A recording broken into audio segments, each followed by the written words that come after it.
לא היו ימים טובים לישראל כ-15 באב ou כיום הכיפורים.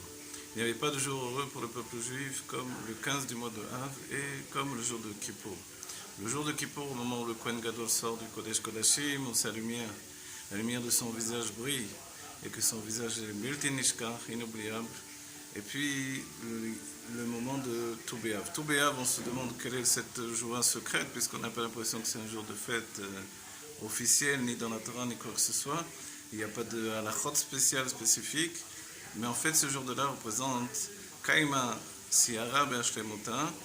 La lune a atteint sa perfection, sa plénitude. Cette plénitude de la lune, c'est la plénitude de tout le peuple juif, ce qui est comparable à la venue de la Géoula et à l'apothéose en fait de tout le travail que Am Israël a accompli pendant des siècles.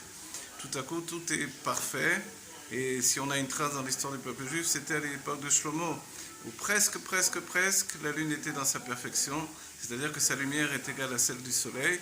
Donc le Mekabel, celui qui reçoit la même lumière que le Mashpia, et à ce moment-là, tout se renverse, et chez Traïl, Ateret Ba'ala, une femme vertueuse et la couronne de son mari, c'est la Géoula, Amiti, Vashema, Terfumiyat Mamash, et Klarbi Me'ar Mashiach.